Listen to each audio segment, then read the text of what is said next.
medication I'm on and Valorant. God knows this is a terrifying episode because me and Taylor are both politically educated. Oh God. But like I was saying, I like when I could have like actual real conversations with people about it. Not just like brain dead like arguments. Cancel culture. Yeah, no, I got this. I saw the kid that carried it. I paid a kid from Blink Fitness. He was a big kid. He's like a big 16-year-old kid. And I was like, hey, I need help bringing this couch. And he's like, sure. And I gave him like $30. The couch was like $75. And we walked over to the guy's house, which was like down that way. Yeah. And then he just put it on his back and just carried it all the way here. Like the whole... The whole thing. Like he put it on his back and then just... I have a video. You ever seen that guy around the city that like has the cat on his head? Like just balances shit on his head, like furniture and like couches and shit? Yeah. I like the cat guy. The guy that walks around with the cat on his head. Yeah. And he's like cursing people out on the street. Yeah. But yeah, Casca. This sounds like the Casca. Your cat is Casca is a very I love her. Shout out cat moms and dads out there in the world. I'm gonna get another kitty. Casca is like technically VV's, and like I'll eventually get kitty on my own. But like I'm traveling a lot the next few months, so like I'm not gonna get a cat and they'd be like, I'm going away. Can you watch her? Can you watch her? We're still trying to figure out who's gonna take care of Casca when we're in Japan. That's exciting. I know. You guys are going for a whole fucking month. I'm going for 2 weeks. Oh, swag. I was gonna go for longer, but I'm going to Boston to see family for like the middle of the month. So I'm going on the 22nd. But I'm so excited. We got like a fat ass. It's not even big. Like everything in Japan isn't like big. Like you can't get like a huge crib. That doesn't exist. No out one there. over there is overly large. Like there's in no America. like big apartments. Like the B&B we got is like 2 bedrooms, but there's like 2 beds in each bedroom, and then they could put like a floor mattress in like the general living space, which isn't that big. So it's like 10-person B&B, and I'm like, fuck it, we're all paying like $150 for 2 weeks. Are you guys all staying in the same? I think so. At first it was just like 5 people that were gonna stay there, but then we were like, why don't we all just like, why don't we all just go? Like once we all get there, like the rest of our friends that are already there are just gonna join us. That's fire. That's be fun. It's a whole nother culture. My friend David goes a lot because he has family. Yeah. But apparently the economics of that country aren't the best at this moment, so that's why it's so easy to go over there. I was gonna say the reason why we're all going is like, oh, the yen is down. The yen is like half of a US cent. Like when I went in 2016, half of a US cent. So like 1 penny? Half of 1 penny? Yeah, I'm like 90% sure. Are you sure? Yeah. You better look it up right now. Yeah. We're gonna fact check this really quickly. Hold on. It's just half 1 cent. Well, see, look. It's literally a cent. Show me the Carfax. See, look, actually, no. Oh, wow. 1 Japanese yen equals 0.0069. Oh, it doesn't even equal $1. It doesn't even equal a cent. Oh, it's wow. like a little less than a cent. I'm doing terrible. I should definitely go. Yeah, I mean, that's the thing. Like, yeah, the flights were super cheap. So when I went to Colombia in 2023 for my mom's birthday, she was like, we're going to Colombia. I was like, okay. So we went to Colombia and like, bro, it's so crazy when like you could really get anything for like nothing. Yeah, you get like a fat ass meal in Japan for like $5, like a whole like spread. Like that's why we were all like, I was telling people, they're like, I don't know. I'm like, girl, the biggest expense is the flight. After that, everything is cheap. Everything is cheap. And I was looking at it after Vinny told me he was going. I was like, I didn't give her like any type of invite, and I'm not mad about it or anything like that. No, but like he was like invite. Everyone was just like, fuck it, we out, fuck it, we out. But to hear it said go to Colombia and like be able to like just spend freely and stuff like that and not really worry about it. I was like, wow, this is super fun. Yeah, this is super fun. I'm like saving up, being like conservative with my money, actually being an adult and like cooking food. Let's be financially responsible. I am #1 Uber Eats girly. I used to like literally order in like every single meal ever. And now you just stopped doing that. Bro, Trader Joe's is that bitch. I'm a BJ's guy. I'm like yeah, I'm a BJ's guy. It's annoying though because the Trader Joe's in Brooklyn is in Williamsburg, so I gotta drive like 30 minutes. So when I go, I do like a big haul. And you get everything you need. Yeah. Nice. And I have my car, so it's fine. I've been going to that Trader Joe's for like 2 years too. I just found out there's free parking in the garage At the Trader Joe's? At the Trader Joe's. If you go in around on the other side of the block, there's free parking for Trader Joe's customers. That's super I used to convenient. like circle the block to try to find street parking and then walk to my car with my groceries. It's literally down fucking stairs. I don't know how I didn't know that. It's okay. But now it's so much more convenient. Yeah. I think all shopping places like that should definitely have like parking that's free and stuff like that. Parking in the city is so crazy. But you have a nice garage, right? Yeah, I my new apartment has a garage in the basement, and there is only one other person that parks down there. It was designed by someone that's clearly never driven a car in their life, Really? though, because it's super narrow, and like each parking spot isn't just a spot, it's like a car lift, but none of the lifts actually work. Okay. Because the building's like a couple years old. What do you mean by car lift? Like, like it's like a bit, like the metal platform, and then like there's the thing, like if you turn the key, it'll like raise the car up. You know how like parking lots in the city, like they stack cars above each other. Yeah. But they're all like not usable because clearly they've never used it. I don't know why they have them there.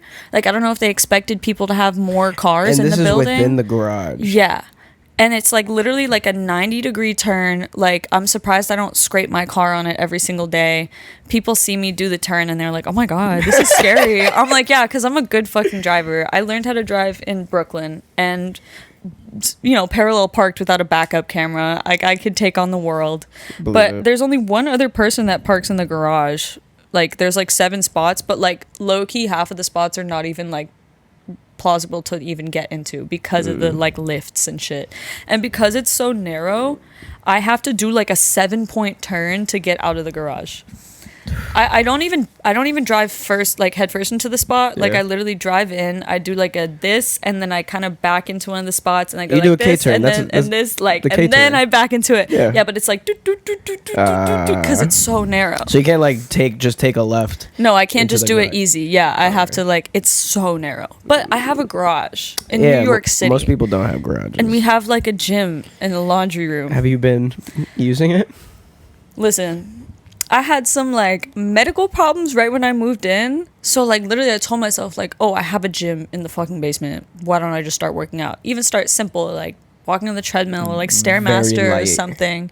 But my body was not telling me to work out at the time. So I'm kind of getting back into when was it. This? How many months ago was this? We moved in July. So in July you weren't feeling the best? Yeah. How are you feeling now? I'm good. Okay. Had a procedure, had a lot going on back then, but I'm good now. I'm also just like the main reason why I never like went to a gym is because I'm terrified to work out in front of other people. Something about it, like I know people at gyms aren't like judgmental. If anything, they're like, because everyone's there for the same exact reason. If anything, they're more like helpful. Like if you see you doing like people like spot each other or whatever. Weird. There's some weird gyms. And like I don't know, being a woman, I don't know, just scares me. So like every time I want to use the gym too, I want to time it at a time where no one else in my building is using it. But also like I never see more than like one person in the there. Gym at a time. Yeah. Like maybe a couple times I've seen 2 I think people. it would be better if you went with like VB. If you no. Okay, we're gonna do this. Yeah, we've been saying we'll do it together, or like Blue. Like okay, Blue. Like Blue. just like whatever. So does she live in that building? No. Oh, okay. But she like come over. Okay. She probably whatever. Lives, like, around the block. But 4-5's new building has a gym too, though. It's bigger than mine too. I'm like, damn, we're all in our like big girl, like big boy apartments now. Like I have an elevator and a trash chute. Oh my God. Like that's easy. Yeah, this place has laundry, which is super cool. I used to have like in unit in my last apartment. Nice. But we have one in the basement in this new building, and I was like, oh, I mean, it's still there, but like I have to pay every time I do it, but like whatever, it's still in the building. I realized it cuts my laundry time in half because I could do my whites and my colors at the same time now. Okay. So laundry is just so much easier now. So you'd be surprised how many people don't know how to actually do laundry. Bro, I tell people like, yeah, I split my whites and my colors, and then I'll do a different load for like certain things I know might bleed, and people are like, oh, I just throw all that shit in there at once. I hand wash shit too. Like I have a big bag in my apartment full of shit that I need to hand wash because I can only do so much at once because there's no room for me to hang like 1,000 things to air dry. But like I read the wash tag instructions. There's no dryer. No, there are, but like if I hand wash something, I don't want to like it's usually not something that You can don't wanna tumble fuck dry. up. You don't Yeah, wanna it's fuck it usually up. something that has to air dry or lay flat to dry. Okay. And I look at washing instructions on every single article of clothing I own. I want to make my shit last, and people are like, "Oh, I just throw that shit in there." I'm like, I dry clean, I hand wash, like. I dry clean when necessary. If it's like a shirt. Yeah. It's like a few things, like nice dresses and shit like that. I have a jacket in my closet that I actually have to get a zipper replaced, and someone told me if you go to cleaners, they'll replace the zipper. Yeah. I'm like, They have, I didn't know there. that until like last week. Yeah, most dry cleaners have like a tailor that would just fix shit, hem shit, Nice. real quick. Yeah, shout out living in cribs and apartments and stuff like that. Big girl now. But love my new place. Yeah, congratulations. It's a good feeling when you get into a new space because like I feel like it represents a new.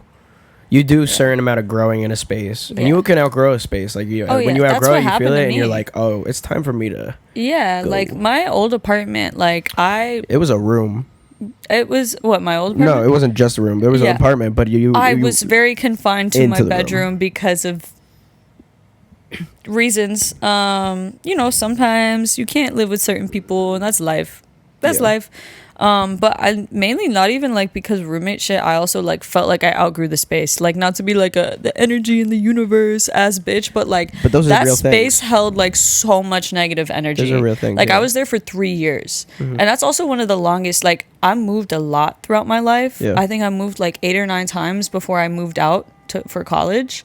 So, like, I was never really in a home or in a space for more than, like, 2 years, 3 years. Yeah. So, like, moving out on my own and then being in that space for 3 years, I went through a lot of growth and change over the past 3 years. I'm definitely, like, very, very different.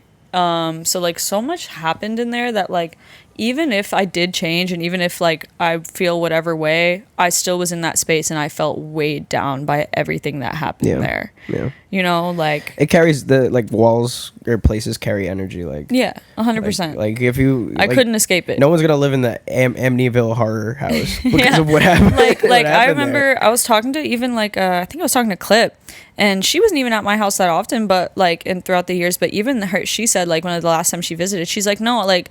Even though I don't really know the specifics of what you're talking about, I kind of get it. I feel it. Like you get into you walk into a space and you kind of like feel weighed down by something. And she doesn't even know exactly what I'd be talking about, but she was like, "Oh, I totally get it." I believe like we have senses. Like as human beings, we have senses. We have like we could see, we could smell, we could touch, we could taste, we could hear, XYZ. But like. And I don't want to say when you're sober, like when you're sober, you know these are your senses and this is what you use. But like if you do any type of psychedelic, you realize really quickly there's another thing, and you kind of feel a lot of the energy that is around you and stuff like that. So I completely feel like it's real, and you could be aware of it if the energy is super strong. Yeah, I've lived in some places. Yeah. My childhood home isn't there anymore. Yeah. Like where I lived and where I grew up from the ages of like 5 to probably like 16, 17, like that's not there anymore because that place held so much energy. And then moving around, like I had roommates. I had roommates. One of my like first apartment, I had roommates. It was my friend's parents. And then I went and moved to another crib in like Patterson, and I had 3 other grown roommates, and over time like it transferred into like people I knew, and like, oh, my friend lives here, my other friend lives here, and there's a guy that lives downstairs, but like you could just feel the energy of the place. It just wasn't a positive thing. I've lived with, a significant other at one point in my life. In a pretty shitty circumstance, and and then I've and then I've lived in like places where like the town's energy itself was dead completely, and I'm like, why the fuck am I here? And this was before I got this place, and like I came. So cute, so very fucking quaint. Cute. It's so nice. Cozy. Yeah. I'm sorry if there is any mess that you see or anything, but like I tried my best to keep this place as clean as possible. Like it's a very adult. Very quaint. I love an exposed brick moment. I've never lived with any type of brick ever. No, I love this is my first time. Gives so much character just without even having to do anything. Yeah.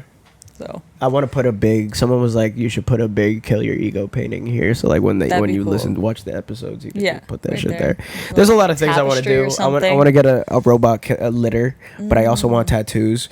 So like I'm like in between that. Should I be spending my money on this or that? Yeah. But like look how happy Milo is, bro. I know. I Like, need to get a cat tree. Yeah, the cat tree is useful because they be up there chilling. They break shit, they rip it up, but like I let them. That's their home. That's the way they are. Yeah. I try to make it as homey as possible. I try to make it as me as possible. Like a lot of what this place is a lot of me, and I'm just thankful that I don't have roommates. Yeah. No, it's hard to live with people. Definitely, it's hard to live with your friends. Yeah. I've had some. I lived. Well, when I dormed when I was in college, when I was at NYU, my roommate and I just did not. We didn't live similarly. She was just very like. I don't want to say dirty. We just had very different cleanliness standards. People are raised different ways. People are raised very differently. Yeah. And like even when I moved out into the East Village when I was in my first apartment, I had that same experience where it was like someone who was kind of raised with like, you know, silver spoon, like was used to being cleaned up after. Everything was done for them. And like I kind of value like even though like my family like you know has the ability to do whatever XYZ, I still was like raised with the value of like being able to take care of shit on my own, being after yourself. clean after yourself. Like my mom is very like the house looks perfect 24/7. She's very like so like living with people is really really tough, especially when they're your friends. I had to learn that because I learned how to be a cleanse. Like, bro, I washed all those dishes. I like try to put away everything. I make my bed every morning. Yeah. I've learned to do this because I've lived with people that didn't know how to do this, and they were grown adults. And I'm like, oh, you really never learned how to do this shit. And my family never really like my mom. It was mainly my mom because my mom was like a stay-at-home mom, and my dad usually went to work and stuff like that. But she never really taught us to clean either. It wasn't until like I actually like moved out that I was like, oh, I'm gonna do this. I'm gonna take care of it. I'm gonna make sure because it like having a clean space definitely is directly tied to your mental because what this is like your mental and where your head is at. Because if you came into my house and you were like you saw that it was a mess, you'd be like, yo, Scav, what are we doing? Is everything okay? Is everything okay? No, I'm very on top of things at our house. Like, and it's like passive cleaning is very important. Yeah. Like, just like, instead of like taking one day to do everything at once, like I'll like casually like wipe down the counter if I'm in the middle of something, or like, you know, I sweep the floors like all the time. Mitigate what you especially have to with do. a cat and with the litter, I sweep the floors all the time. Our litter box is in the bathroom, so I'm sweeping the floors all the time. I want to get a litter mat. You know, like one of those. I have a litter mat, but there's cardboard downstairs. So like I take cardboard and I put it under because sometimes they fuck up peeing and they don't know how to like actually cover their shit sometimes. But they'll do this to the side. I'm like, that's not that's not how you do that. I know. My kitty, she starts scraping the side. I'm like, what are you doing? What are you doing? What are you doing? Oh my god, he's so cute. Yeah. He's laying on his back. He's just chilling. Chilling. Guts, the last cat he's not dead. Just not here. He's not here. He's just not here. But he knew how to cover shit. Like he knew how to like clean up after himself. He was very tidy. He was very like to himself and stuff like that. But you could tell like they have different. They really do have different personalities. Yeah. No, I love it. But I love like I think the sense of responsibility of taking care of your own shit, like taking care of your own place and taking care of your own things is like, I don't know. I feel like you have to be self-sufficient to be able to provide for others eventually in life. You know what I mean? Like being self-reliant all your life and like I said, I said this in the last episode as well, like not being by yourself, but like don't live in the same town that you grew up in. Don't live in the same, like go and move and try different places and stuff like that. And like, you know, see what you learn. Like, I don't know. It's a process for everyone and everyone's at a different point. Yeah. So, but like, you know, I enjoy it like right now more than ever. I've never been more thankful for everything that I have. Yeah. And people forget to be thankful about a lot. So I think this is like right now I'm like the most comfortable I've ever been like living in a house or living in an apartment with somebody else.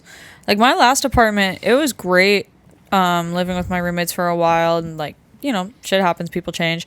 But also like there was just like something in there. I live with Vivi now. We have the exact same birthday. She was born 4 hours after me.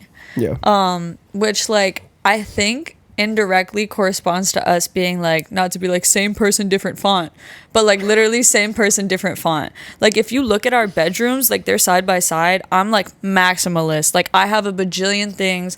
I haven't put my decor up and everything, but like my last apartment, every single inch of the wall was covered with something. With everything. Just something. And like I have like very pink, like pastel, like I have 1,000 things in my room, but still like organized. I call it organized chaos. Yeah. And then you look at Vivi's room, black, minimalist, black and white. She doesn't even like, she has like nothing in there. I have like not nothing in there, but you know, it's like very, she has stuff. Black and white, you know, a couple plants on the windowsill, you know, like gray sheets, a couple little like manga things, but like that's it, like very minimal. Yeah. And it's just so funny. It's literally like the exact, like night and day. You were looking at the like exact different, but like it's like we don't have to have the like roommate conversations like ever. Like it's just kind of like mutual understanding of like what the fuck we need to do. Yeah, to and like how to take crib. care of the place, and like, you know, and we never have to tell each other like, oh, can you do this? Can you do this? Like just kind of like mutual understanding. Do you have you have a living room, I assume? Yeah. Nice. Yeah, it's not like big. Like my apartment is definitely a lot smaller than my last one. My bedroom's a little bit bigger than my last one though. But the living space isn't like huge, but it's also like, it's probably like, you know, from like your kid. I mean, it's probably similar to this, like without like the bed. Yeah. It's probably like similar, like probably square like footage right to this. Yeah.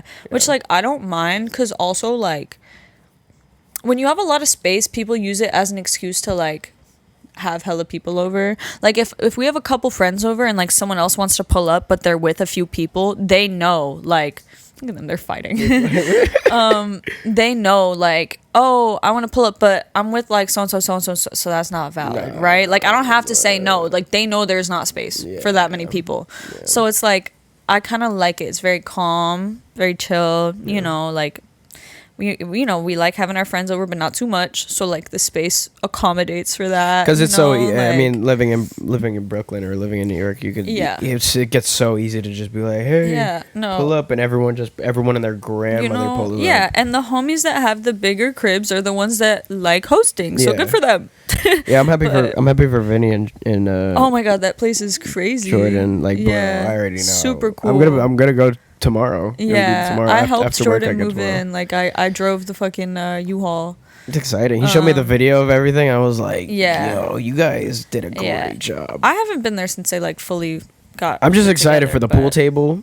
And I think they have a gym. I think he told me he has a gym. Yeah, they have a gym. But and they have access to the like this huge outdoor space. I want them to use it. Yeah, I want them to use it. Yeah, but the pool table, I'm very excited. What did he just knock over? I'm not gonna pick it up. It's a bunch of quarters in a jar.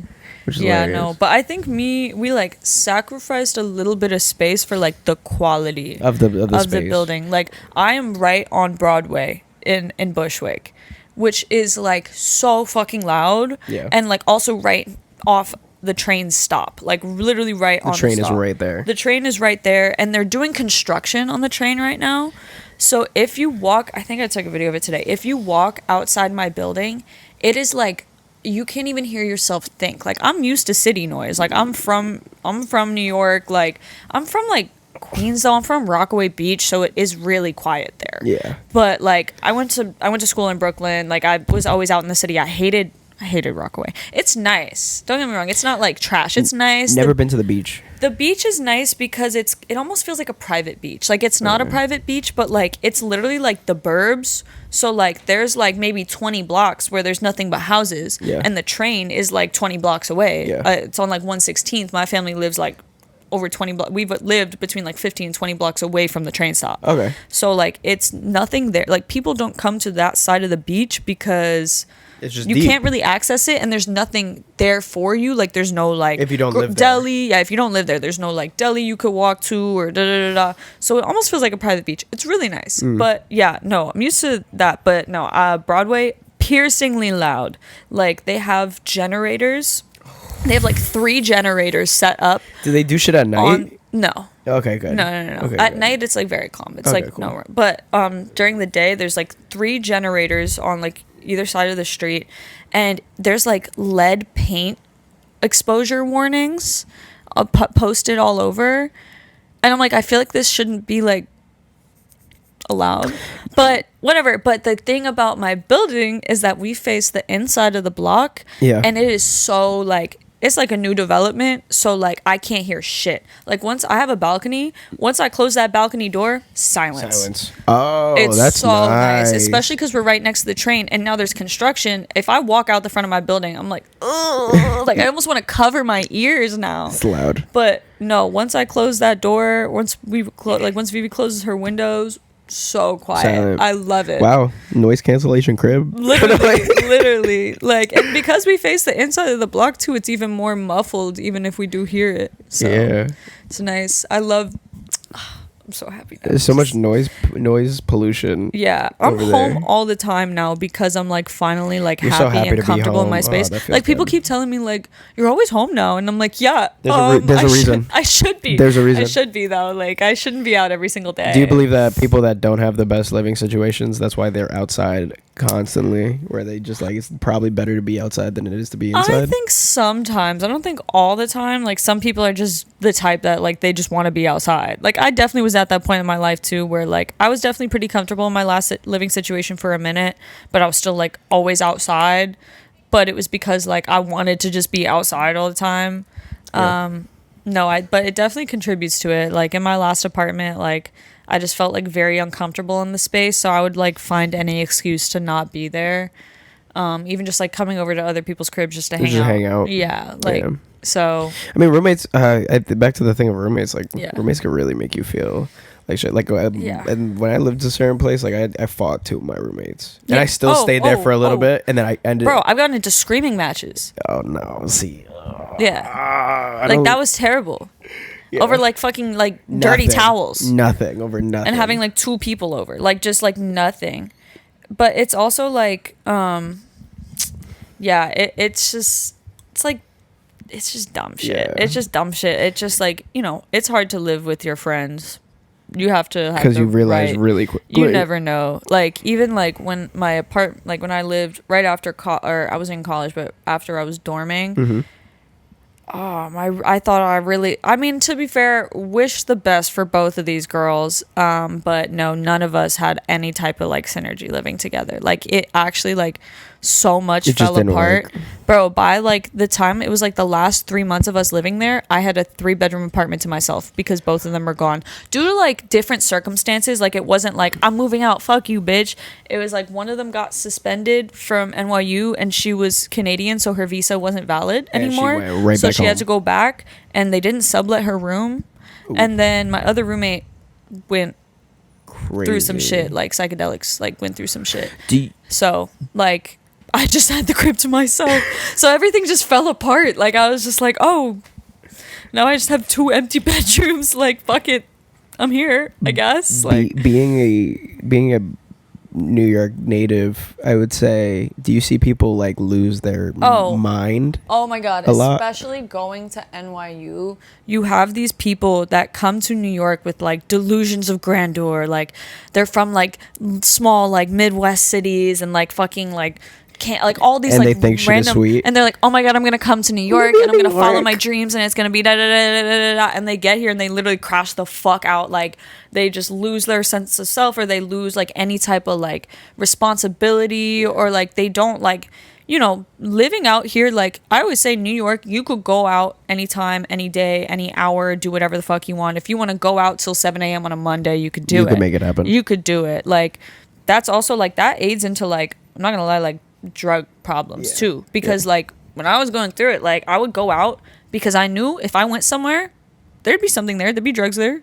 I'd have access to it. I don't even have to spend money. It's so It's just accessible. there. It's just always there. So like when people aren't even used to that type of like exposure, like, oh, we just go out to a bar on a Friday And then there's they get nothing else into to it do. and it starts to and they get to spiral. New York and it's like I could do this any time of the day, any day of the week. It's like you don't have that like restraint in yourself. I've have to seen have a people certain- lose their fucking minds. certain discipline. The thing I mean, I would and I don't hate New York or anything like that, but what I would say is like I wouldn't move there because I love New Jersey till I die. For me, moving over here, I was like, I was like, I mean, just going to the city and stuff like that, you just have to have such a strong sense of self. Yeah. Like, don't know who you are just yet, because like you're not 25, nor are you 30 years old. You don't get that until you're that age. Yeah. But have a strong sense of self of who you are as a person, and like what you can, what you're up for, and what you're not up for. Yeah, what you're aiming for, and like don't be aimless, because if you end up going and following someone else's trajectory, and you're like, easy to lose yourself. It's so easy to lose your sense of self. Like, I mean, that's why I started this. This is just I wanted to do human shit with human people, with people I know and stuff like that, and like it's fun for me. I get so super excited doing this, like, but I mean, maybe in the past, as a younger Scav would have probably was losing himself a little bit. Oh yeah, me too. I'm from New York, and I still had that period of like losing myself in the city. Yeah, it's like, as someone that's even from the city and then still falling victim to that, I can't imagine like someone coming from the middle of fucking nowhere. Like, I met people that are like, yeah, like their fucking town had like a couple thousand people in it, and now like your college alone, 8 million people around you. Yeah, like your college alone has thousands of people in it. Not even counting like the city you're in. You know. What was that college experience like? Because like you're talking to someone that didn't ever get that. I dropped out. Okay. But I dropped out in my 3rd year. So I definitely had that experience. I graduated high school in 2019, which I'm very appreciative to be an 01 baby, because we didn't have COVID in high school. We did not. I think everyone that was born after 2001 and graduated high school like 2020 and past, there's just something gone. there. Something there. There's like a clear divide in like that, like Gen Z, like there's just something that happened, like where you had to graduate high school during COVID, you start college during COVID. I felt bad for that. That fucked people up. So I was in kindergarten. I was held back, not because I was retarded. Sorry. Clip that. I was held back because my mom was like, "Let me leave him back." It didn't really help because like I didn't give a fuck about school. I was not. I was not a schoolie. Like I liked art. I liked doing things. I liked people, but like I graduated 2020 and like January, February, March, April. It was like March or February, and they were just like, yeah, you're not going back to school. Yeah, like you're good. And then they would do shit over the phone. And I would like barely do anything through the phone. I wasn't like that. I was like in my basement like watching Narcos and like making music and stuff like that. And it was an interesting time. Yeah.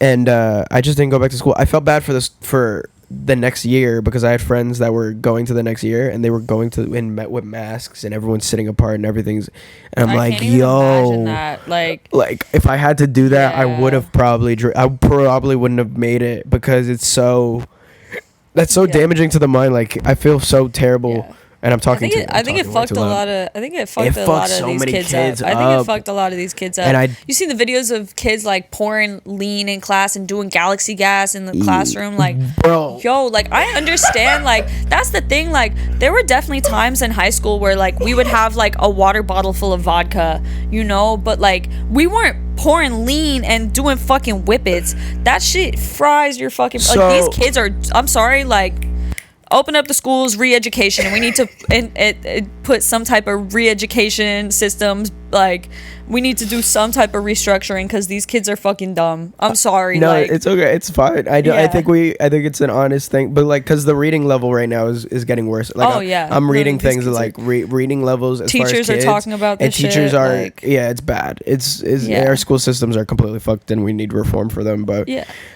it's so funny because I did my first female episode yesterday with my friend Amore, and I have to edit it, but she has a part where she's literally like, if you do whippets or that galaxy gas, whippets are fucking disgusting. I did a whippet once and then I turned to everyone in the room and I'm like, did you do the galaxy gas? No, because this was like before. This was before. It was like an actual whippet canister. Like we didn't have like huge fucking. Oh my god! Like the little tiny things. Like it was actually called whippets because they came in a box of tiny little like blue like things, and it's like an actual whippet like a whipped cream canister. You know, and I literally did it once, and I looked around the room, and I'm like, y'all do this for fun? And you take the CO2 thing, and you like it's. I could do the perfect example. It's like it's like. You plop it in, it's metal, you put it in, and then you Yeah. And then like 30 seconds later, you're normal again. And you're popping another, and people were like just really like there reloading around a fucking reloading this canister. shit, and like I need to talk further from the fucking mic. I keep doing this shit, no, but it's okay. People would just reload that. Like Spencer is what, because I don't say names on this. Yeah. But I went to Seattle for a show, and I had a friend named Spencer, and his lady. And they were going through like boxes of 200s in That's like what I'm an saying. hour or two. I'm like, do y'all know what happened to Steve-O? Yeah, Steve-O. That's what I'm like. People are acting like this is a new thing. Like everyone somehow found out about it. But it wasn't until I did that I saw that image of him on the floor. Like that's that exactly. famous image. I tell people that's like, the image, and they're like, CO2 really? cards right there. Yeah, people are like, really? I'm like, look at the picture Look at again. the picture. Look at the picture again. But I remember the first time I did Whip It, I looked around the room and I'm like, what the fuck is the point of this? Never again in my life. And like I said last episode, like it's the come up. I think it's the come up. It feels like a psychedelic come up. And then you kind of like black out and everything goes a little black and gets a little, and then the come down is it's such a quick high where you're just like this, like, that it's so easy. Here? Like, what are we doing here? I think that's what the appeal is. I haven't tried any of the Galaxy. I don't intend to. Never. We don't recommend it. This and, is like, not like shit that's like flavored now, like flavored weed even. When I smell weed and it smells like fucking ice cream, I'm not smoking that. This is not from the earth. You guys did something to this and I don't trust it. That shit is sprayed. Spray. Everything nowadays. Like, why does everything need to be flavored? Vapes, disposable vapes, they look like baby bottle pops. I was just listening to something today, actually, and this guy, or I could say his name because I don't know him, but his name is Duncan Trussell. You know who I'm talking about. I don't think you don't? so. Okay, never mind. But this comedian named Duncan Trussell, he was he was diagnosed with diabetes. And he was like wondering why he was, because he was eating healthy and he was eating very clean and stuff like that. And then he realized every time he hit his vape, his heart rate would spike. And it's because a watermelon flavored vape is all sugar that you're just putting into your lungs, and that's also an effect of things as well. Oh my god, our generation's gonna be fucked. It's very cooked. We're all gonna I don't have think lung cancer. we're completely fucked, because I believe that we can possibly come back from this. I think you could come back from really anything, but at the rate we're going on the internet and this internet shit, where it's like people are just full train ahead towards the worst shit, I'm like, it's like they banned flavored Juul pods, and then they decided, let's put like strawberry cream ice blue raspberry disposable. Also, not to be like a save the earth ass bitch, but you know how much battery waste that produces? Like, why don't you just get a thing and then replace the pods? Like, bitch, I was a jeweler. I stopped vaping like 4 years ago. That's crazy because I'm 23. Juuls were popular. I loved my Juul. Like, loved her. I saw a lady with a Juul at work. I saw a lady. I was at work, and the lady had a Juul. It was an older lady too, and I was like, "Where are you guys from?" And they're like, "Jersey." I was like, "Oh, this all makes sense." And she had it, and I picked it up. I was like, "There's no way I'm looking at this in 2020." No, I ran into like a girlfriend of mine at this party the other day, and she whips out her Juul. I'm like, kind of cunt, honestly.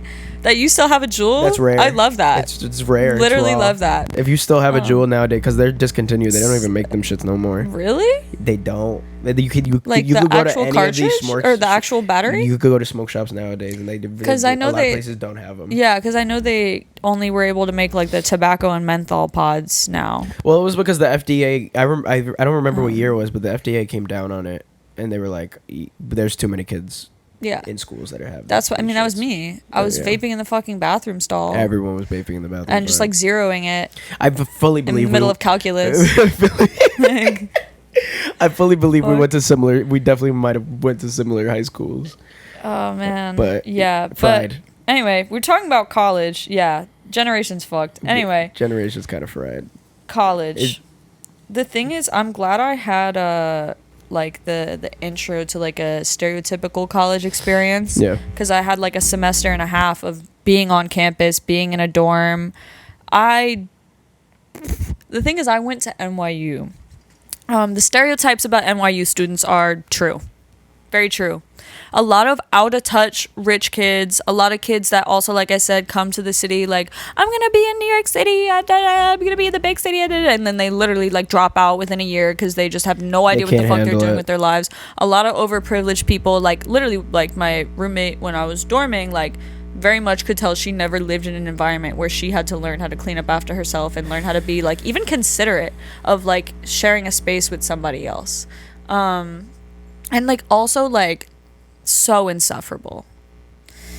I mean, don't get me wrong, I think you know, college level education is great if it's in line with what you have to do for a living. If it's useful, if it's necessary. Depends. Nowadays, it's so situational. Yeah, it's like, situational. Very much. Sure. Like I have younger brothers. One of them's 16, the other's 13, and like even my mom realizes now after I went to college, it's like you don't have to go right away. Yeah, you don't have to go right away. Don't be scared to take a gap year. Don't be scared to go to community college. Don't be scared to get an associate instead of a bachelor's. Also, like don't feel like you have to decide what you're going to do with the rest of your life right at now. Fucking 17, because that's how people go old. into that. Like my sister went to my sister went to Monmouth University as soon as she graduated high school. Yeah. She went from Eastern Christian to Monmouth University in New Jersey, and it's a private school. That wasn't like that wasn't a cheap school to go to. Oh, NYU. Guess what? She doesn't fucking use it.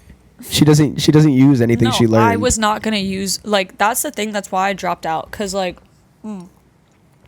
well, first of all, I went to a private school in high school. So there's, like, everyone went to a top 50 college. There was, like, insane pressure. There were, like, 6 different college counselors that everyone's assigned to. Like, there was my graduating class was, like, 115. Okay, that's small. My school itself had 1,300 kids. Yeah, public school. Yeah, also a lot of out of touch rich kids there too. But that's the thing. You could be wealthy and still teach your kids like values and like work ethic. I've met a lot of kid. these kids don't feel like they have to work. My last friend, like at my last job when I lived in Buttfuck, he was working at this restaurant that I was also working at. He was a super cool kid, and I thought he was real cool. I thought he lived like a normal average life, and then like he was just like, yeah, I have like 7 siblings. I was like, really? That's crazy. He's like, he has like 7 or 8 siblings. One of them's a girl, and the rest of them are all guys, and they're all like around his age. I'm like, yo, where do you live? So like every Sunday we would go and play soccer with the kitchen staff, which is kind of hilarious. I shout out that place. I'm not gonna say the name because they don't deserve it because they're Greek, and we like stopped at his crib. And we start going up this like hill, and we start going up like this is like more Passaic County, so we start going up this hill, and like I start seeing big ass houses, like gates that are like built up, and then the house is like a mile that way, and we're going up this hill, and the houses keep getting bigger and bigger, and we eventually stop. And pull into his wide ass garage. Yeah. Like the garage, like wide ass like driveway, and it was all brick, all beautiful brick. Mm-hmm. And the house, like I'm looking up at this house, and I'm like, yo, I've never seen anything like this before. Yeah. And he invites us inside, and it's a fucking maze.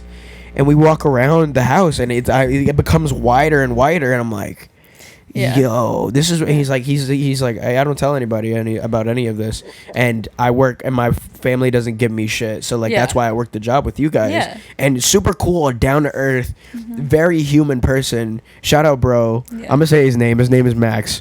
Max. And fucking like, I thought that was so nice it was so refreshing to see a person that was able to get everything he ever wanted, but still decided to go to like William Patterson University or like a community college and work his butt off, and like I thought that was so nice. I thought that was so refreshing, and he always treated me with respect and had manners and was always sweet to everyone, knew how to clean up after himself. Great guy. So it's a choice. Like some people can really that's what my mama did to me. She was like, I don't give a fuck, like doesn't matter what we're doing with my life, how much me and your stepdad are making, whatever the fuck we're doing, like I like hate that even sometimes they like help me pay for shit. I'm like, fuck, I'm 23. I don't need you to still pay my phone bill, but it's like need like help. Yeah. There's some things like my dad my pops pays for my Spotify. Besides that, he pays for the family Spotify. Like we all have music. We've all had music since I was in middle school, which is the best thing he could have ever done. But I've seen people just feel like they could live off mommy and daddy's money forever. But the sense of self-worth goes away after a while, where you're like, oh, I did this. There's no sense of accomplishment. There's no sense of like, I've never really done anything that wasn't like, I didn't have a step stool to get to. you know, it's Yeah. then you begin to like not you begin to like pretend, make it your personality. Like I said in the last episode, like money isn't a personality. Yeah. Any type of fame or fortune you have isn't also a personality if you make that your personality. The personality is you. It's inside of you. It's your heart. It's your soul. And you could either be ugly or not ugly. You know. Yeah. There's Internally. there's a lot of ugly and there's not a lot, Yeah. lot of not ugly. No. Yeah. But I experienced a lot of that in high school and in college. Yeah. And like a lot of insufferable people in a private school and then somewhere like NYU.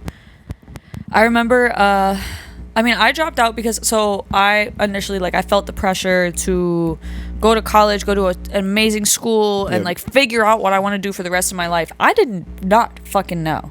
And the thing is, by the time I applied to NYU, you could apply to schools early, right? Early decision, where it's, like, it's basically, like, a commitment where it's, like, I'm applying to your school early, and if I get in, I'm going. You know, instead of like regular college process where you're applying to a bunch of schools and they don't know whether or not you're going to choose them. Yeah. So it like helps their admissions and retention, whatever rates, right? Yeah. Like, so I had to choose early, like what major I'm even applying for. I'm like 17 years old. Like, I guess I want to be a therapist. I don't know. Turns out I just needed a therapist. But so I got into NYU for this major, applied psychology. It wasn't the same as general psychology, where you could become clinical psychologist or whatever. Applied psych was geared towards becoming a hands-on, like doing hands-on therapy and like actual work. Yeah. So I was going to be on course to get my bachelor's and my master's within 5 years. And like I was going to do a specialty in art and music therapy. And I wanted to work with kids. And like in another lifetime, that's what I'm doing. Yeah. But in this timeline, I get into college, and then a few months later, the story is always like so weird. I decided I wanted to work in the music industry when I was on part of Juice WRLD's tour with Ski Mask. I was very close with like Ski Mask and his team at the time, 2019. Yeah. Shout out Ski. Honestly, like one of the most, rappers are not genuine people. He's a genuine dude. Like genuine dude. And so he was on tour with Juice, and I was at this show at the Xfinity Theater. It's like a huge amphitheater in Connecticut. Yeah. Like 20,000 capacity if they open the lawn. And I think they almost had the entire capacity open for tickets. Thousands and thousands of people there. It's Juice WRLD. And I'm looking out at this fucking crowd, and I'm like, oh my fucking God. And I'm talking to his tour manager, and I'm just like, dude, like, this is so fucking amazing. And like, your job seems so cool. Like, it's like work, but it's like, you really enjoy it. Like, this is really cool shit to be involved in. And like, I'm already so enthralled in it. It's 18 years old, and I'm fucking, you know, close to these types of people. He's like, you could do it too. And I'm like, oh my God, you're right. I could do it too. I've been so ingrained in like music and live music since I'd be like 15 years old, telling my mom like, hey, I'm going to go meet so-and-so at the concert. I'm going to the concert by myself. Nice. I loved going to shows. I was on Stan Twitter for a while, but that feeds into like my love of music. I made so many connections, not even to work, just naturally. So I get to NYU, and I'm majoring in fucking psychology. And they have a music business major. But the thing is, you can't transfer into the music business major until the fall semester. So I had to do a whole year as a psych major, knowing damn well I was not even passionate about this, not even like, and it's just like a waste of my time, because then like the credits have to transfer over to the different major. And so I transfer over to be a music business major. It's a bachelor's of music, which I didn't know existed. Usually people get a BA or BS arts or science. Yeah. I was getting a bachelor's of music, which means you have to do like 2 years of music theory, a year of oral comprehension. Oral comprehension is listening to music and denoting every single note, like four lines. Like let's say there's 4 different like instruments or something playing for a couple bars, and I have to write down every single note that each one was playing for a couple bars. Girl, I want to be a manager. I don't want to fucking listen to music and be like, yes, this is no like music math. And it was like literally like rotting my fucking brain, because I was like, why am I here? Like I already made the connections before I even went to college. Yeah. Like I was already working, and like you learn like, that's why I'm like, dude, like, y'all don't have to go to college unless you want to be like a fucking doctor or a lawyer or Unless whatever. you Like, need it. yeah, unless you need it. Like, the music industry, especially, like, I learned 1,000 things by just working, interning, being around people in the classroom. In my 3 years of college, the only thing that I think I retained and use to this day is any like legal. I was in entertainment law and copyright law. Those are the 2 classes that I actually learned and still retain and use information from. And even then, I could have read a fucking book.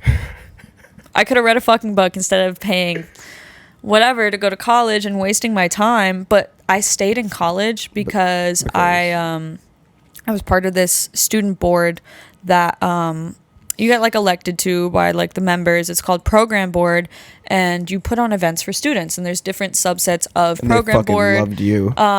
Girl, they miss me. Because there's different, like, they had like the arts and community, whatever, but they had 2 parts of it that was called, one was called concerts, one was called new music. And so new music, you get a budget from the school to put on small scale shows. So usually do them on campus. They have a huge student center, so there's a couple rooms. What did the budget look like? For new music, it wasn't anything too crazy. Like, we wouldn't drop more than, I mean, I don't, it sounds crazy, but like a couple thousand on each show. But concerts, which I eventually ended up being the co-chair of as well, you do large scale shows at venues outside of campus. So that is another fee on top of it. They didn't have to run a profit. Every single show besides one was unticketed. It's free. It's free for students. It's only for NYU students. And the school was giving me like tens of thousands of dollars for one show. Literally, we spent $200K on one show. And they're just giving it to me. Like, yeah, you got it. What? And so I'm like, I'm going to stay in school just to use this. Just to do like, it. my last semester, I withdrew or failed every single class but one. You were just helping out with this. Yes, shit. Because I could only continue doing that if I was a full-time student. So, like, by the end of the semester, I didn't go to any midterm or final exams besides one. Like, I was like, fuck this shit. I literally don't care. Like, my professors realized, like, she's just not coming here anymore. Not coming to class, like, whatever. But I used that as, like, leverage of, like, I have these, like, just resources in front of me, the money, the connections, like the reputable, like, you know, if I'm NYU and I'm reaching out to an agent, they know I'm about business. If I'm just a random kid, like, hi, I want to book your artist, they're like, yeah, all right. And like, I just had like hella resources in front of me, so I went crazy with that. People to this day low-key like mention they remember the big show I did before I left. We did it at Terminal 5 in the city, which is a 3,000 capacity venue, and this was in 2022. So this is when finally, like, really everything was like basically coming back to normal. We didn't have to operate under COVID restrictions at all anymore. It was like right after they were like, all right, fuck it. They were still doing like random COVID testing, but you know, it was like basically like, y'all got it. We sold out 3,000 tickets. Those were like $15 tickets because they wanted to run a little bit of a profit to cover the venue costs because Terminal 5 is expensive. It's expensive as fuck. But $15, and it was Baby Keem, Ken Carson, and Destroy Lonely. And this is April 2022. People did not know who Destroy Lonely was, and people didn't really know who Ken Carson was either. They knew Yale because Yale was blowing up on TikTok at the time, and that was like kind of when it was coming up. So like when he was performing, people like kind of vibed to it, and then when Yale came on, they were like, "Oh, I know this song." Like, the videos I have from that, I'm probably one of the few people in that venue that's just, like, screaming that shit. I'm just coming over from tonsillitis, too, and I'm still, like, like, screaming the loudest I can. Because I was just, like, banking on, like, Baby Keem was huge at the time. Yeah. That's when he was up as fuck. He was on tour. And so we dropped, like, $20K on his production budget alone.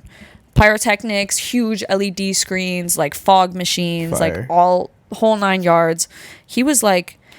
Yeah, on that show, we probably spent $200,000, $250 maybe, $1,000. Wow. And like Ken and Lone, I was just like, I'm investing in, like, y'all don't really know these people now. You're gonna know these people later. You're gonna know these people eventually, and now everyone and their grandmother knows these Destroy people. Lonely was $5,000 to book. Girl, I can't even imagine how much he is now. And they were like really great, like super, super kind. Like they were always very like kind to me. And even after, I mean, Ken just did 3 shows at Terminal 5, 3 headlining shows. And I even like hit him up and I was like, dude, that's fucking crazy because I got you to open here 2 years ago and now you're doing 3 shows straight in a row, just yours. And he's like, bro, this shit is brazy, Taylor. Like, thank you so much. I'm like, but no, I think that was like my like last hoorah. Like, I stayed just to do that show, and then I was like, all right, I don't need this degree. Fuck you, NYU. Fuck that school. People were so insufferable. There were like these kids that were like really fucking annoying because I guess they knew, like, I don't even want to like ego boost myself. It's not. It's more just like people. Like, I know who I am. I know my connections. I know the place I'm in the industry. Even 2 years ago, like, who I knew and what I was doing. Yeah. And these kids were just trying to figure shit out. You know, they just moved to New York. And so that's what happens when you put kids and take kids from anywhere and you throw them into college. Not even like NYU, just any type of college immediately. Yeah. Like, you're not gonna know. And these one kids, that's when Yeet was really starting to be up as fuck. And I remember one day I come to class and I have this like Louis scarf. Oh, it's my mom. She was like, you could borrow it, but bring it back. It's been like 3 years. I still have that scarf. She didn't ask for it back. She knows it's mine. But I had this like big like Louis scarf over my head because I think it was raining that day. So I like had it over my head. Oh, you. Bro, I'm walking out of class and bro comes up to me and goes, yo, you fuck with Yeet? And I'm like, how did you know? Like, I don't realize why he's asking me this. I'm just covering my hair with a scarf. The fucking scarf. And he's like, oh, because you got the turban on. I was like, And then like a few weeks later, him and his homeboy come up to me after class again. I'm literally trying to dart out the room because I know these kids are going to try to say some bullshit to me again. And he's like, yo, Taylor, watch this. And him and his homeboy do like the Twizzy handshake in front of me. Like a little ass kid being like, watch this, you know? And I was just like,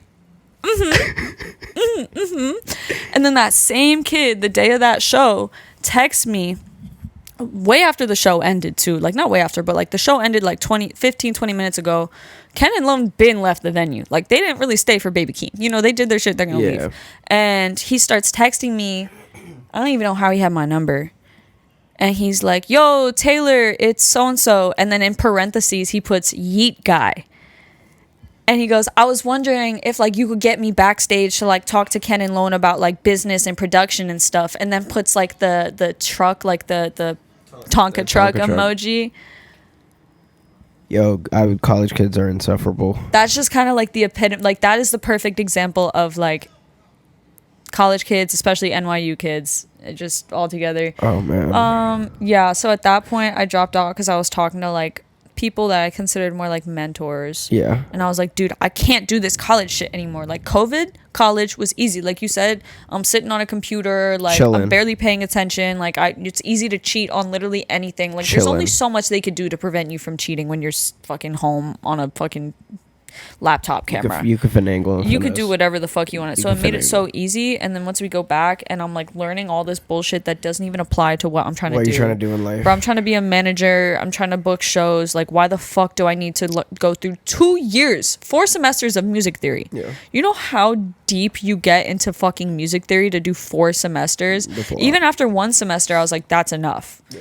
And I was talking to people I saw more like mentors, and I was like, I can't do this college shit anymore. They were like, Taylor, you don't need it. You don't need it. They're like, look at what you did for yourself without college. And I'm like, you're so right. My parents were like real skeptical because, you know, I went through hoops and backflips and all this shit to get into NYU. All parents are going to be skeptical. I was like, trust me, it's going to work. It's going to work. And especially entertainment industry. It's difficult. There's so much instability in any entertainment industry. So much scary shit. Even every day my mom calls me just like, hey, how are you doing? I hate the industry that you're in. Like, it's so scary. Like, people do really fucked up shit. Like, I'm just scared for your safety and all this shit. But like, they peeped it's working. Finally. My mom believes in me, but like, she doesn't like say it out loud. She'll be like, you want to make music? Like, why do you want to do that? Why do you want to do that? But I told her about this and she was immediately like, I love it. This is the best idea you've had. Yeah. But yeah, no, definitely cringe moments. You've witnessed so many cringe moments in college. I way too feel much. it through you. Literally, I would just like come to class late, like put my head down and literally just dart out the room once we were done. Like, I did not want to be there. Like, I didn't want to speak to anybody. And that's the trash thing about, like, I think personally, in my opinion, like, I wanted to. I genuinely like. If I were to go to college right now, if I were to do anything, I would go for audio engineering. I would go to learn how to mix music because, like, to this day, I still don't know how to mix music. I just put out music or don't put out music, but I still don't. That's what I would do. And like, I remember talking. I ran into like a lady that worked, and she was like the dean of the college. And I talked to her. I was like, "So is there like any way I could just do the audio engineering part and not the XYZ part that you want?" And they're like, No. "Well, to make all of our students." Literally like this. Gotta do Well, a to make whole lot all of of our hoopla. students be well-rounded human beings, they make you have to do this and then. And I'm like, I was taking classes and I was like, didn't I fucking learn this shit 2 years ago in high school? everything after the 6th grade is not useful at all. Bro, like I took 2 AP math classes. So shout out God for that covering college credits, because if you get a certain score on the AP, then you get college credit. I took AB calculus and AP statistics, and I got a 4. They're out of 5. I got a 4 on both exams. I was a real STEM girly. And I almost did like AP French, and then I realized that wasn't worth my time. Never got into any AP or honors, anything. I took like advanced physics and all this shit, but like literally, like, thank God my math requirements got waived, so I didn't have to continue doing fucking math. But even then, I think I had to do like an econ class and whatever. But yeah, my first year in college, I'm like, didn't I like learn all of these They things make you already? relearn shit. Like, was that not the point of us going to high school? That like we come here to do specifically what we're trying to do for a living? I felt like I was just wasting so much time and effort and energy. That you could have been doing something else. I just like just gave up. I Like, have the full notion that colleges and universities are businesses. Yeah. So when you are giving your money to them Bro, to you know get how this much little piece money? of paper, oh my God. to get this piece of paper that says you're valuable in society, That literally means nothing. and like, bro, I know people that work at my job right now. One guy specifically that was living in Massachusetts and went to college. He's like, yeah, the college was the best time of my life. Whatever. He came here and moved here because he got a corporate job. They laid him off, and now he works at a restaurant. Yeah. And he's like misery. He's like, what am I doing? Yeah. Like, I know people with You know degrees what I that mean? cannot Cannot have not been able to get get jobs, a and I'm job. even like, not even as an ego boost. I'm further than they are, and I fucking dropped out. Like I literally dropped out, and these people, I don't think anything you've said has been an ego boost. You've just accomplished show. Jaden, while I looked for my AirPods on my phone, I seen you in Jersey City, like down the street from me. I'm crying. Yeah, no, Blue just texted me like, "Why are you in Why are Jersey?" you in Jersey City? I walked down this block the other day and I saw Jaden and he's like, yo, Scav. And then he was like, oh, I want to put you on a show with Ash. I'm like, just text me. just text me. Yeah. So, I mean, I don't know. I know he lives around this area, which is super cool, but I don't know Yeah. where specifically. It's a nice area. I love this place. It's so funny. peaceful. But it's so, Jersey. it fucking, let them know, you know. Yeah. I No, seen, anyway, I'm fuck I'm college. Scavs. Fuck college. Fuck I college have for as sure. well. Yeah, look, If it's not for you, oh, he lives mighty close. very much right there. That's hilarious, actually. very much right there. Oh, word. That's so funny. Word.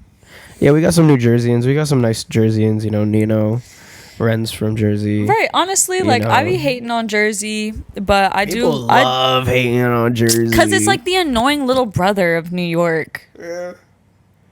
I mean, yeah, but at least you're not from Connecticut. Because They like want to be. It's like they like want to be part of the team. Yeah, Connecticut. It's like that one kid that like is on the team, but you always keep him on the bench because like you don't really He's want just him to not play. good. He's just like there because you feel bad. Yeah. Connecticut is not it. That's Connecticut. I Like went what the fuck once. is even out there? I was like, no, nah. Like, what is even in Connecticut? I couldn't tell you.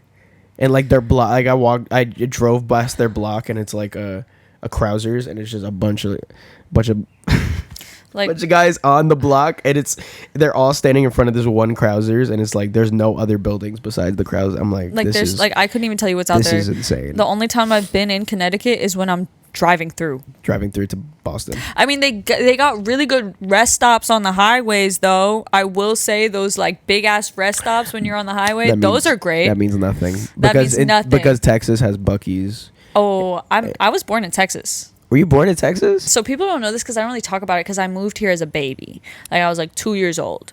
I was born in Plano, Texas, which is north of Dallas. Like, it's basically North Dallas. It's just a little bit. Plano's really nice. My dad still lives in Dallas. I'm going to Dallas in like 5 days to see him. Nice. And my stepmom and my stepsister just had her 4th child. Yo, so I love Texas. honestly, I've done the best thrifting in the entire world. Texas. Oh my god, dirt cheap. Like, my favorite pair of pants besides these, I have these like skinny jeans, like flared jeans. They kind of like they're like blue with kind of like a orangish faded wash, and at the end of them there's like real rabbit fur trim, and there's like a slit right here that also has it's like real rabbit fur. $9.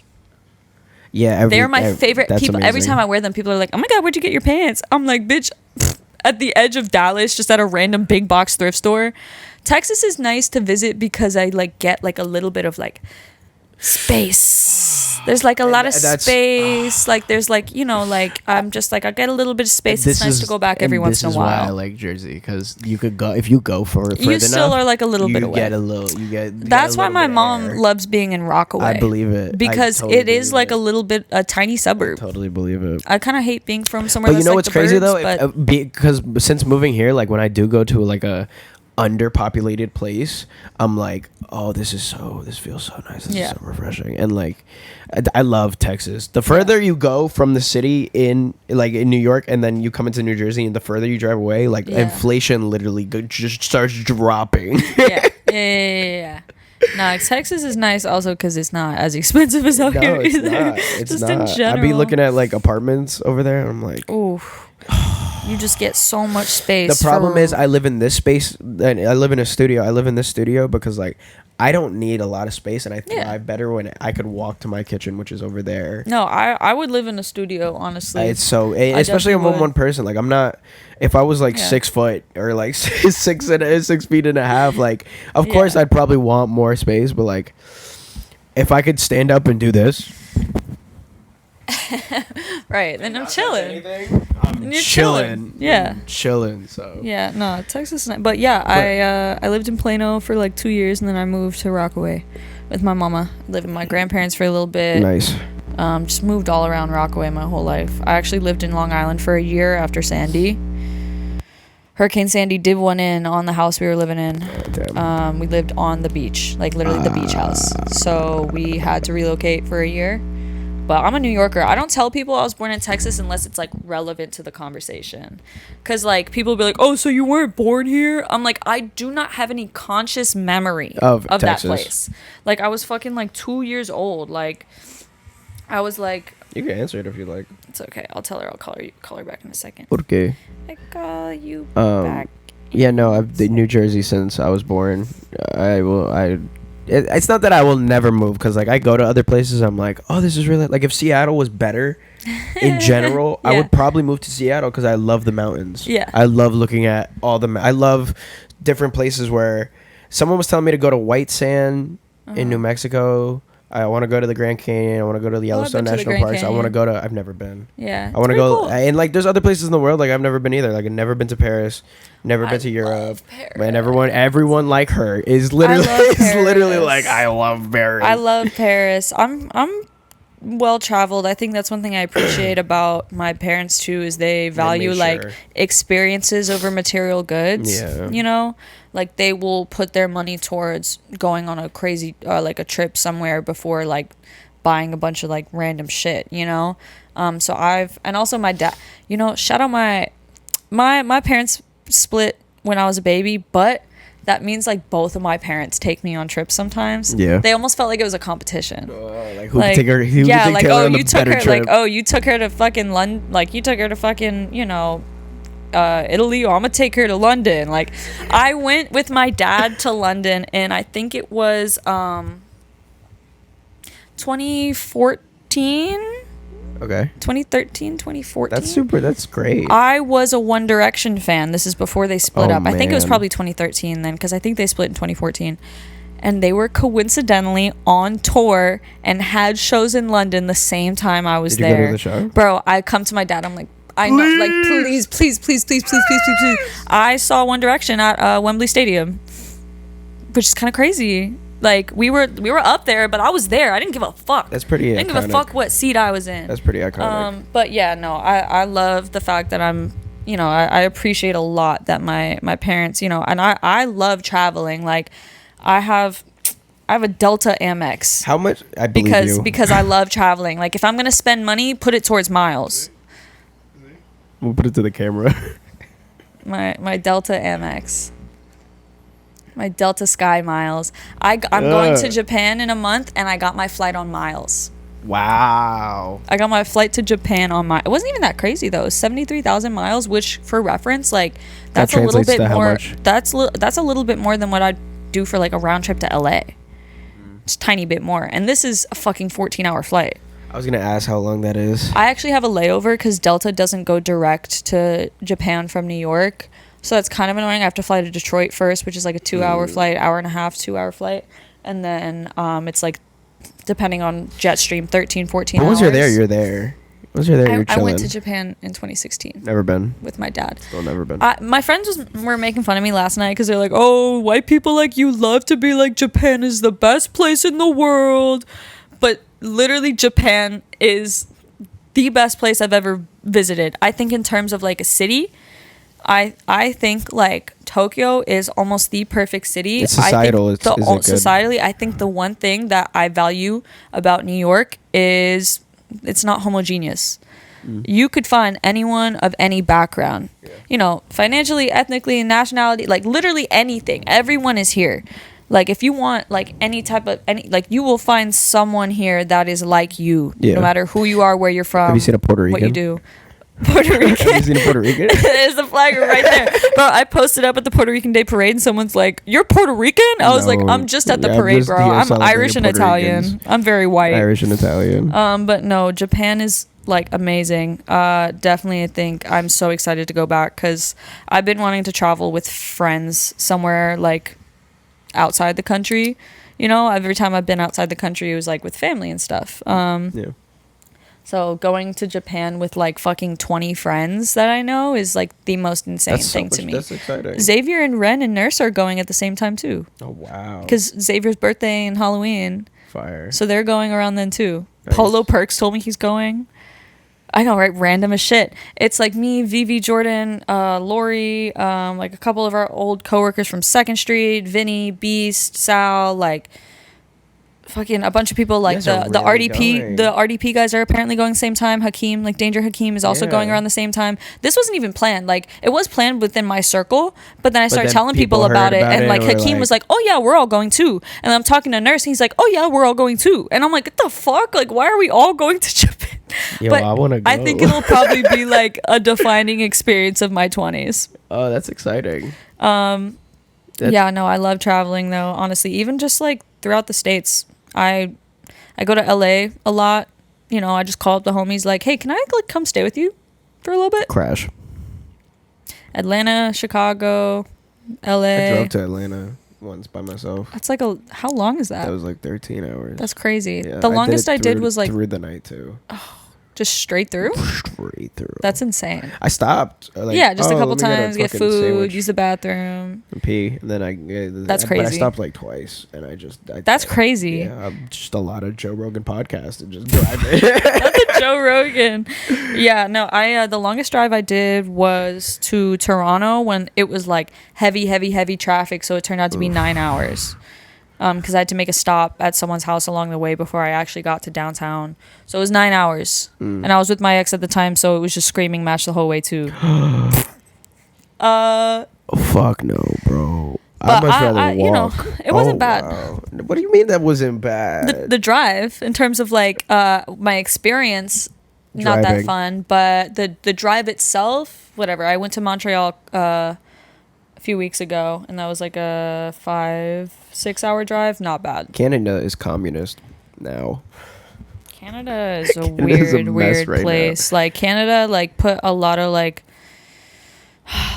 you know, social like services in place that are just not working the way that they should, not implemented in the ways that should be. We had a party of Canadians that biked from Toronto to New York. Biked 542 miles. freaks of nature. So they came and stayed at the hotel, and then they rented out. They spent like $22,000 to rent out the restaurant that I work at, and nobody had personality. They were all. I was like, oh, this. I hate the way they fucking speak. What do you mean pasta? Pasta, girl? Pasta? As an Italian American, I'm offended. Pasta?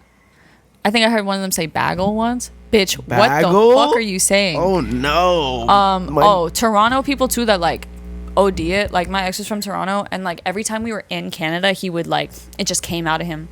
Like, yo, bro, it's nice to see you, fam. What's up, Crody? I will kill myself right now. I hate the way they speak. Like that meme, that one girl, where it was like, what was the one girl?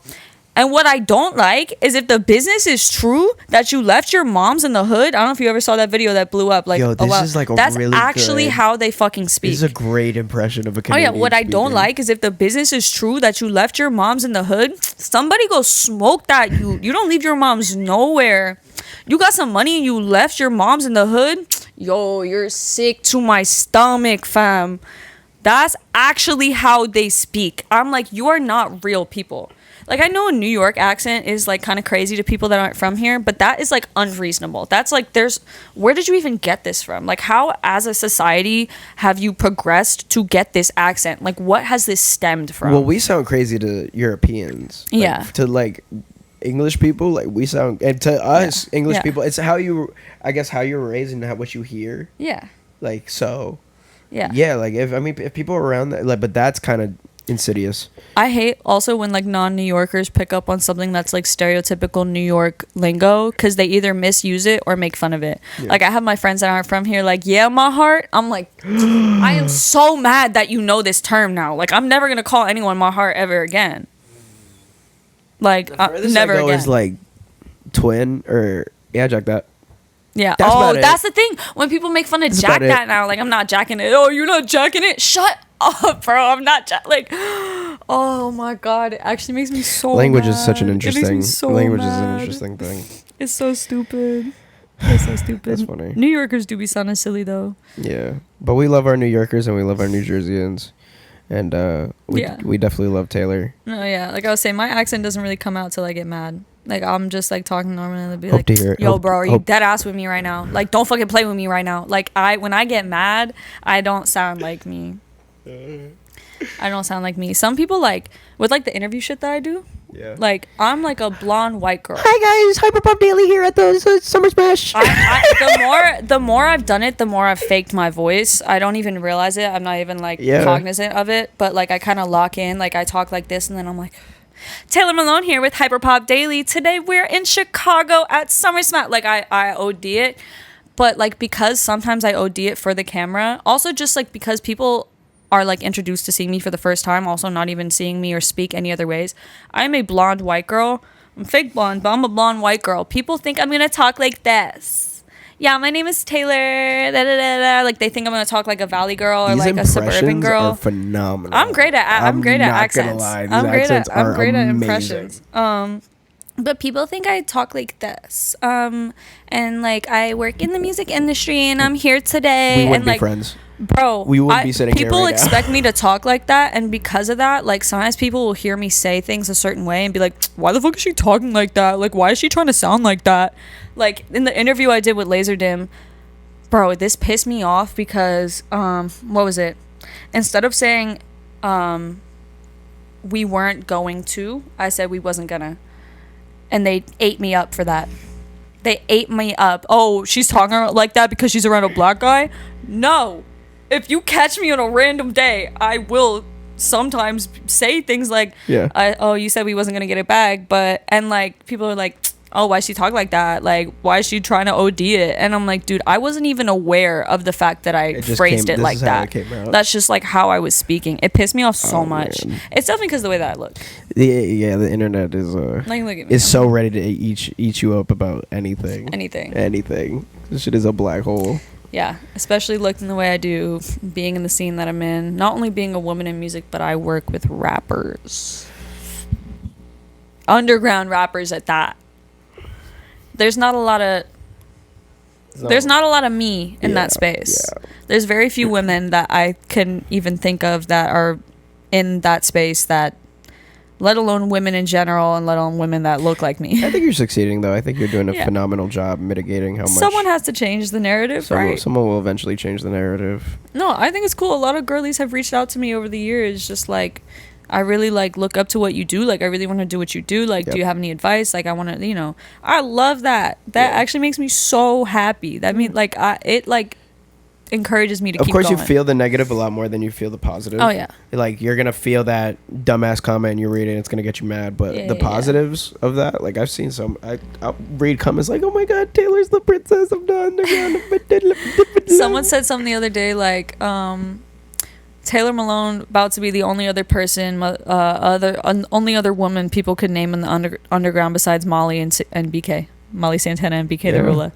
They were like, ask a kid in the underground to name 3 women, and they'll say Molly, BK, Taylor Malone. That's it. I guess now Fruit Snacks, that girl Erica, little TikTok girly. I don't know if you know her. She doesn't even like. She's just like a TikTok. I assume girly. people would be like, "Hey, oh, Clip," or something like that. Maybe, but. What's that girl's name? She's from London. She performed with Blue that night. Rada? Rada is hard. I love her. She's a sweetheart too. Her shit was dope. I was looking through her music. I was like, all right, yeah, this is super fire. You know, her and Skywater are like, oh, that's cool. For like a minute. All right. Lore. I love both of them. Sky's just like feminine. NB. It's okay. Non-binary. Just like.